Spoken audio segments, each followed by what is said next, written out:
Mike, Ehi, devo scaldare delle palle, come facciamo? delle palle. Sì. Facciamo uno scaldapalle elettrico. Dai.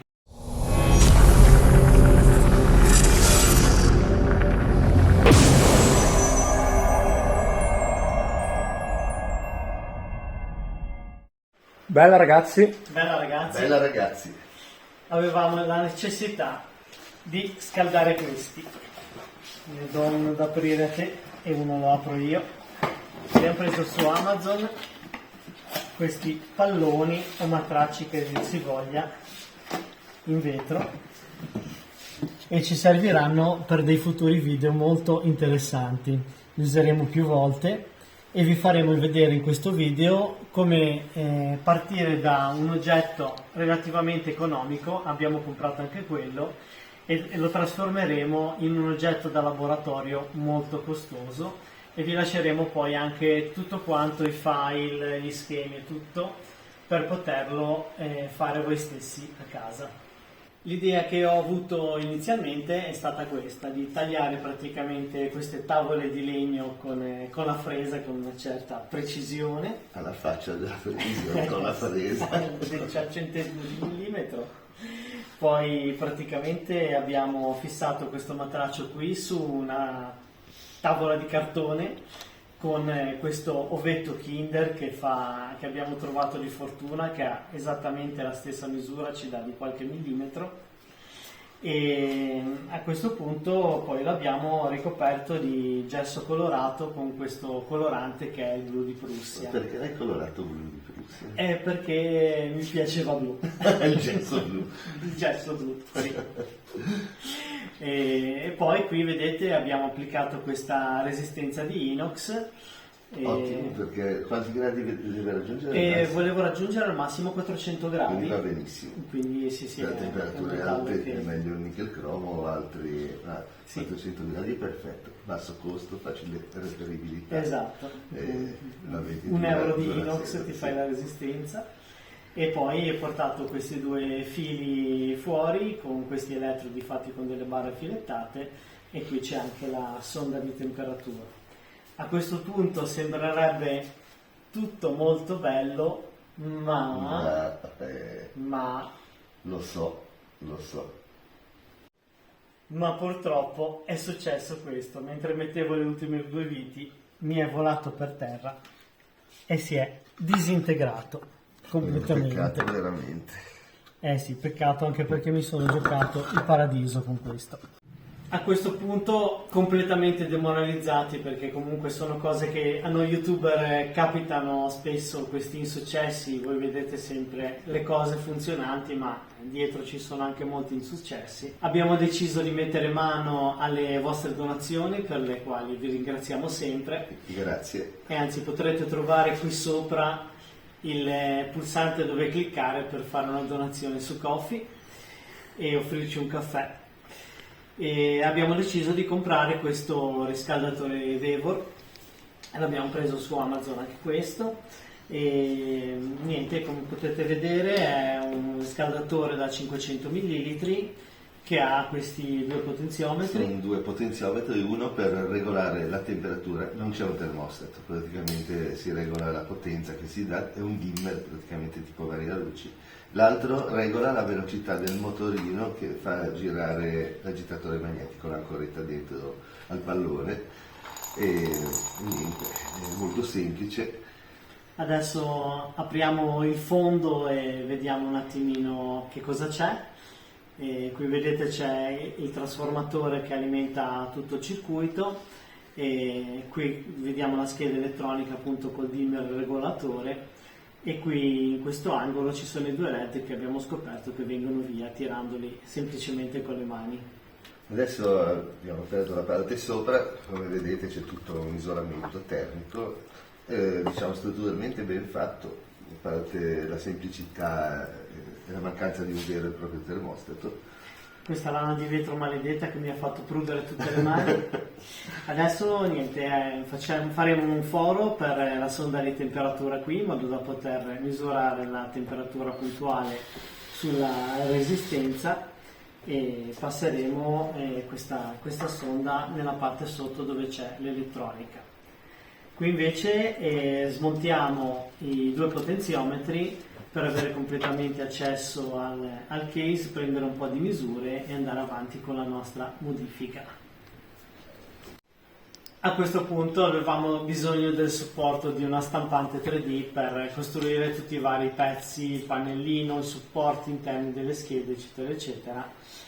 Ma questa vecchia stampante 3D che ormai mi accompagna da 14 anni è ormai arrivata alla frutta. È una stampante Delta, è una stampante molto ingombrante, molto imprecisa, ha dei grandi laschi, ormai non ce la fa veramente più, e poi riesce a stampare piccole dimensioni di stampa e con un'altezza massima, perché poi quindi quando arriviamo in cima, di 25 cm. Più ci sono tutti i vari difetti che, ad esempio, stampando poi l'ABS mi si incollava il vetro, tutte le volte dovevo tagliare un vetro, forarlo, fissarlo con i suoi supporti, con le molle, fargli l'azzeramento con l'Arduino, e questa stampante poi doveva essere sempre collegata a un computer durante tutta la stampa, quindi dovevo rimanere lì col computer acceso e stare anche molto attento a non fare cose troppo gravose per il processore, altrimenti mi si bloccava tutto. Per cui ci siamo presi una bellissima Creality K1C, stampante chiusa, case molto robusto in metallo, e al piano in pei che si può staccare e si riescono a scollare facilmente tutti i pezzi stampati. Può stampare la K1C, sta per carbonio, quindi può stampare anche PLA caricato in fibra di carbonio, quindi si possono fare oggetti molto robusti. Si può fare l'ABS perché, essendo chiusa, fa un po' da fornetto, anzi è fatta proprio apposta. Normalmente stampando il PLA si apre il coperchio, che ha questi 4 magneti, e si tiene aperta, e quando si stampa l'ABS si tiene chiusa. E come vedrete adesso ci ha aiutato a costruire tantissimi di questi pezzi.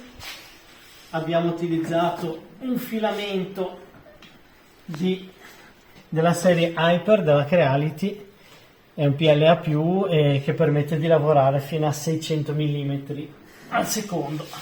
Quindi ci siamo trovati veramente bene con questa stampante, fa stampe di qualità, non si vedono praticamente le righe, è una cosa eccezionale. Io adesso non ho un pezzo stampato con la mia stampante, anzi forse questo sì, questo l'avevo stampato io. È c'è bello una rugoso, differenza proprio sì, un po' rozzo. molto grande. Anche questi, vedete, questi pezzi qua sono tutti stampati in 3D con le tecniche e con le stampanti vecchie.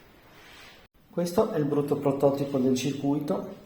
Abbiamo qui l'Arduino ESP8266 con le due interfacce MAX31865 che vanno a convertire il segnale di queste due sonde di temperatura PT100. Qui c'è il display OLED, e qui, visto che praticamente avevo già finito tutti i pin dell'Arduino, ho utilizzato un ingresso analogico per gestire la pulsantiera. Qui vedete che ci sono saldate 4 resistenze SMD più una piccolina. In questo modo, dandogli un'alimentazione con un solo filo di ritorno, riusciamo a gestire 4 pulsanti, ovviamente a patto di non doverne premere più di uno alla volta. Non è altro che un partitore resistivo che prende dai 3,3 volt e rispetto a massa. Con queste 4 resistenze da 10 kΩ dividiamo quindi la tensione di alimentazione in 3 valori diversi, più una è quella dell'alimentazione, e tramite i pulsanti andiamo direttamente con un comune all'ingresso dell'Arduino. Qui è stata aggiunta una resistenza da 10 kΩ per evitare che con tutti i pulsanti aperti il segnale analogico dell'Arduino possa leggere valori casuali. Questa poi sarà la realizzazione pratica: 4 pulsanti su un pezzettino di millefori, e questo è il partitore di tensione fatto un pochino più in grande. I pulsanti andranno a finire qui dentro, quindi abbiamo uno stampato in 3D e poi la schedina si infilerà sopra questi 4, ecco qui, sopra questi 4 pernetti che escono fuori e verrà saldata con il saldatore semplicemente fondendo la plastica. Ecco qui, e la tastiera è pronta. Il partitore resistivo poi andrà fissato su questi 4 forellini che ci sono sul fondo del coperchio. Sono un passo in pollici, quindi corrispondono esattamente poi ai fori della schedina 1000 fori, e quindi poi verrà chiuso semplicemente e fissato con 3 vitine. Invece per quanto riguarda il pilotaggio della resistenza, ho optato per uno di questi commutatori statici, di questi relè statici, e si possono pilotare tranquillamente da 3 a 15 volt, quindi direttamente con l'uscita dell'Arduino.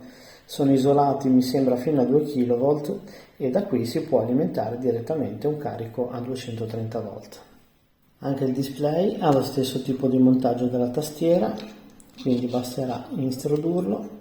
Notate che questi fori sono stati fatti proprio in corrispondenza dei fori anteriori. Basterà introdurlo e incastrarlo su questi piolini che escono, dopodiché scaldando col saldatore li andremo a bloccare. E questo più o meno è il layout che ne verrà fuori con i 3 LED qui.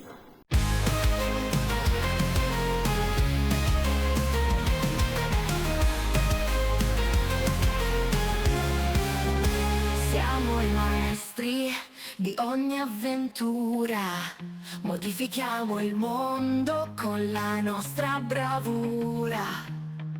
Scaldapalle elettrici nel nostro arsenale, costruiamo sogni fatti di metallo e sale.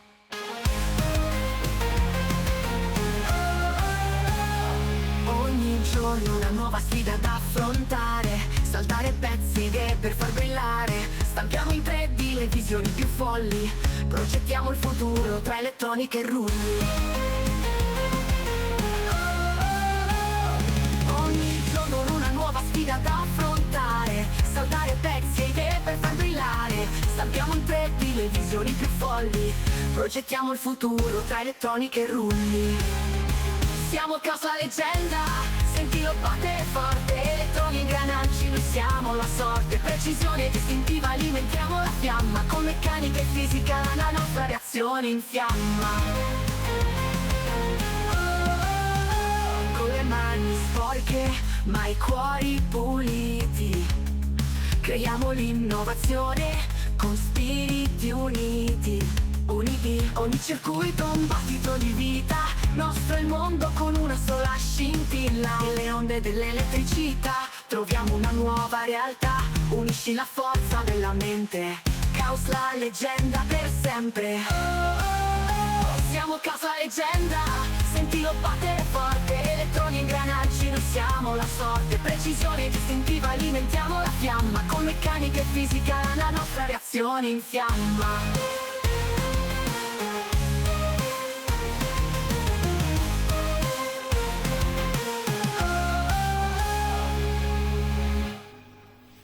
Adesso che qui non è più presente la scheda con i 2 LED, ho spostato il trasformatore di alimentazione che era fra qui e l'ho messo fra qui e qui, liberando quindi tutto questo spazio per poter montare l'Arduino e le 2 schede interfaccia. Da qui esce fuori la sonda di temperatura e qui poi dovremo cablare tutto quanto. Il LED blu e il LED giallo andranno collegati ai 2 vecchi LED, mentre invece il LED rosso del riscaldatore sarà quello che poi andrà pilotato dall'Arduino.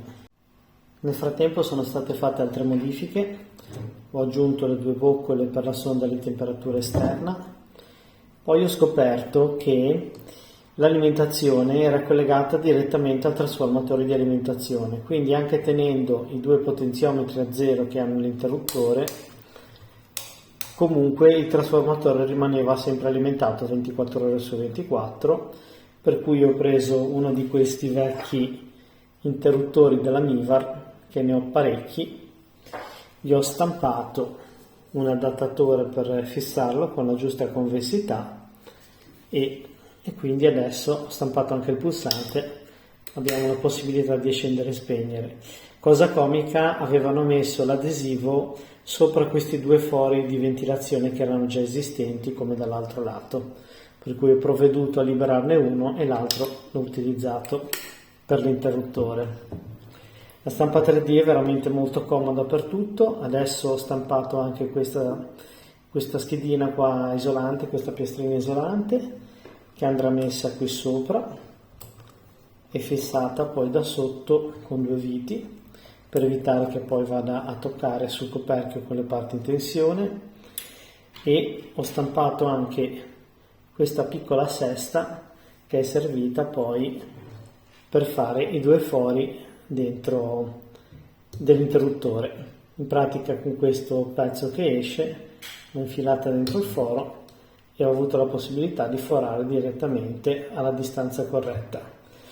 Una sesta del genere l'ho fatta anche per la pulsantiera, perché questa si incastra esattamente sui pulsanti e poi si può tagliare la scheda a filo appoggiandoci la lama del seghetto e forandola direttamente con un trapano utilizzando i fori che sono sulla sesta.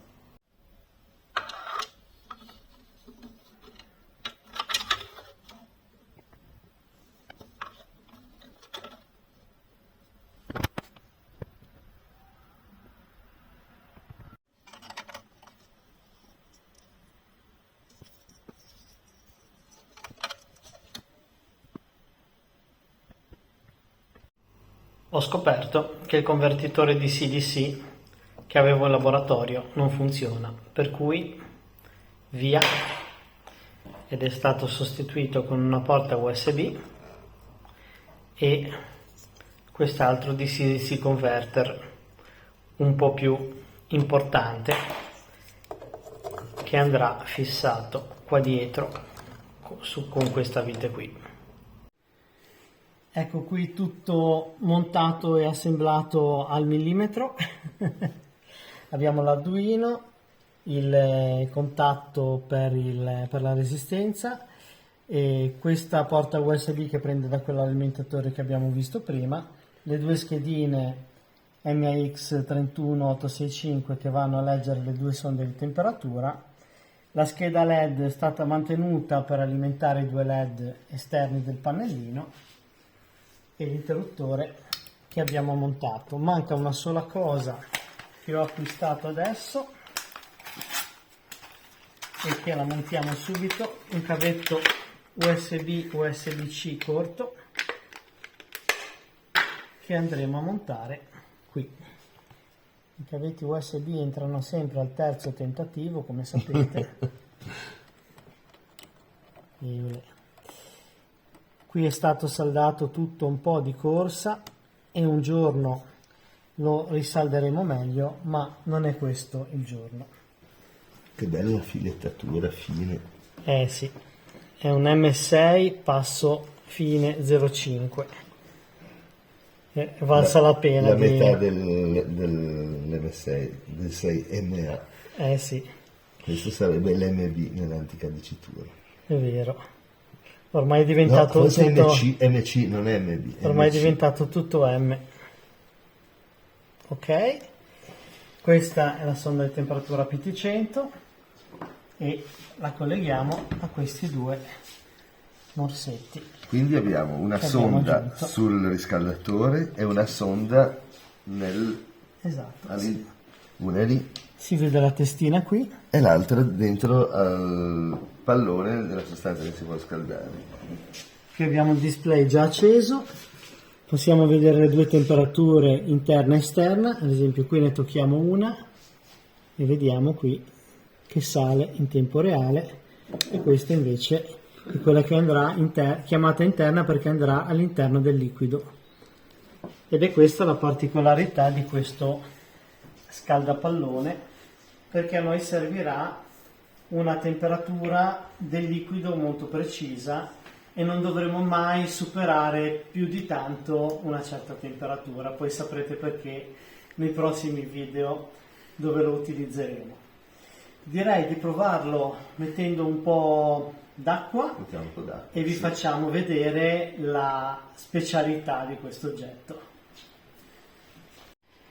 In tutto questo ho voluto comunque mantenere funzionanti i due potenziometri. Ho solo riportato i due LED di stato che c'erano precedentemente, quindi questo è quello del riscaldamento e questo è quello dell'agitatore. In questo menu possiamo vedere on e off, che è l'accensione e lo spegnimento del sistema, il set point di temperatura, che si può portare appunto fino a 400 e passa gradi, che sono le temperature impostabili già di fabbrica da questo mantello riscaldante, 100,5 gradi. Qui ci sono i parametri del PID, poi vi raccontiamo un attimino dopo che cos'è un PID, e ho acceso on off, l'ho fatto partire. Ma la cosa interessante che ho aggiunto a questo riscaldatore è esattamente questo auto set. In pratica cosa succede? Se noi accendiamo una resistenza tramite un dimmer, questa resistenza piano piano salirà di temperatura e arriverà a un certo limite. C'è la resistenza termica della fibra di vetro, c'è la resistenza termica del vetro o del pallone, e poi c'è tutta la massa termica del liquido. Piano piano il liquido comincerà a salire di temperatura e arriverà a un punto che non riusciremo a controllare. Nel momento in cui abbasseremo o spegneremo la resistenza, questa sarà già molto più calda del liquido e quindi il liquido andrà sicuramente oltre la temperatura che abbiamo impostato. Oppure l'altra cosa, possiamo andare piano manualmente, continuare a misurare la temperatura, ed è una cosa che ci porta via delle ore di È tempo. un bagno di sangue. È un bagno di sangue. Anticamente si faceva così, diventavano matti per regolare la temperatura. Ve lo posso confermare. Con i termostati antichi che avevano praticamente un'isteresi, era una cosa, bisognava anche parzializzare inoltre il tempo di accensione e spegnimento. E questo dipende anche poi dalla quantità del liquido e dal tipo di liquido, perché se Esatto. questo invece di essere acqua fosse alcol o fosse olio sarebbe differente, quindi non avrebbe neanche senso mettere un segnetto col pennarello per andare lì col potenziometro, perché ogni volta varierebbero le condizioni. Questa procedura di autoset permette di fare questa cosa magnifica. Allora premiamo autoset, ci permette di regolare una temperatura finale di test. Ad esempio, se vogliamo scaldare un liquido a 70 gradi, possiamo ad esempio scegliere questi 50 gradi. Poi adesso magari mettiamo un valore più basso, così invece di farlo vedere con l'acqua lo facciamo vedere a mano. Abbassiamo questa temperatura a un livello che possiamo generare noi con le nostre mani, ad esempio 30 gradi, 31 va bene, ok, e facciamo start autoset. A questo punto vedete il riscaldatore accende la resistenza e la temperatura comincerà a salire e viene misurata da questa sonda, e piano piano il calore verrà portato al liquido e comincerà quindi a far salire anche la temperatura all'interno della sonda, per cui toccando la sonda, simulando questa salita di temperatura, vediamo che piano piano raggiungiamo i 30 gradi impostati e a questo punto lui spegne la resistenza. Qui la temperatura continuerà a salire perché la resistenza, ad esempio a 40 gradi, è molto più calda. E a questo punto l'Arduino cosa fa? È stato programmato per aspettare. Per aspettare, eccolo qui, autotest terminato. Per aspettare che la temperatura ritorni di nuovo al di sotto di quel valore impostato. Quindi ha memorizzato tempo e praticamente ha fatto l'analisi del fosse stato qua del dentro, liquido, delle del resistenze liquido, termiche, delle resistenze termiche, di tutto, della sa entalpia, di Sì. qualsiasi cosa, e quindi ha registrato questi nuovi parametri del PID, che adesso sono parametri completamente sballati perché l'abbiamo fatto con la Sì, mano, abbiamo scaldato noi.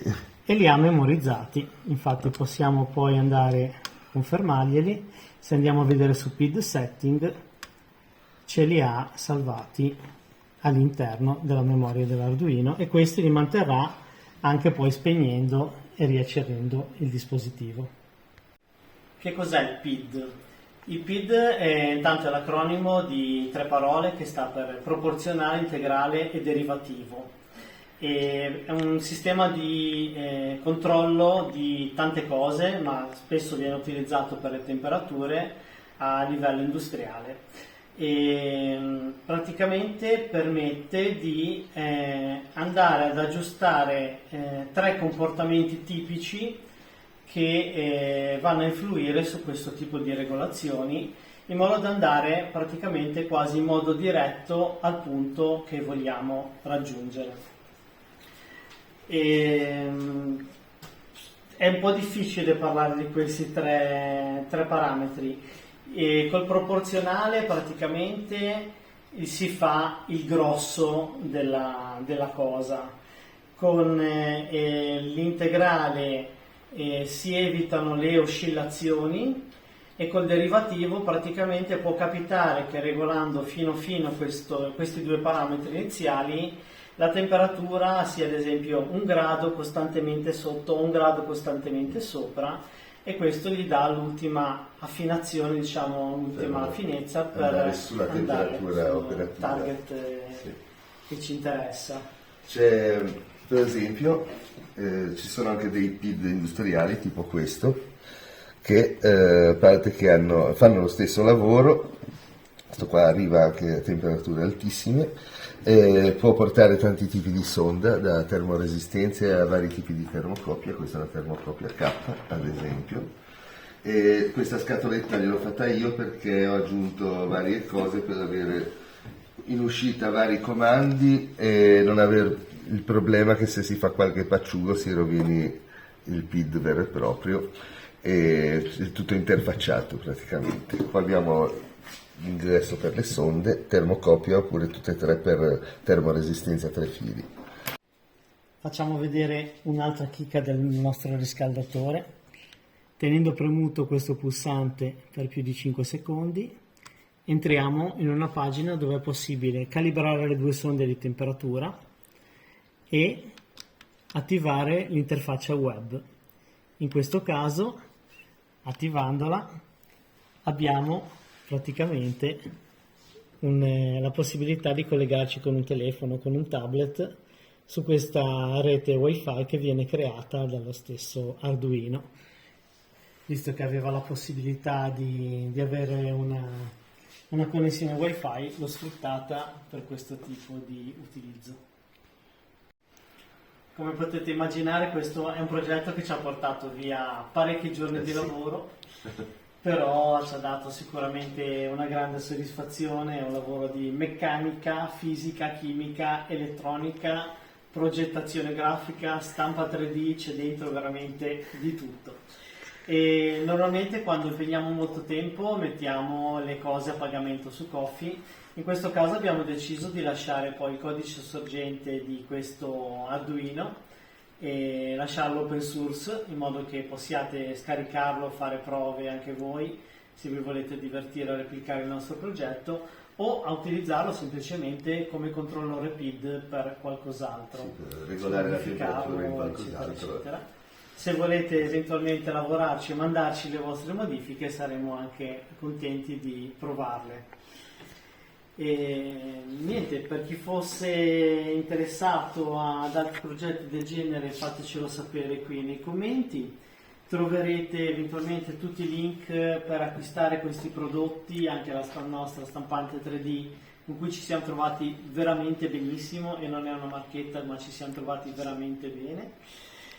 E se volete supportarci, avete sempre la possibilità di offrirci un caffè, non al bar ma virtuale, cliccando sulla nostra pagina Ko-fi che troverete anche nella descrizione di questo video. E a questo punto, Vi salutiamo. bella ragazzi! Bella ragazzi! Bella ragazzi!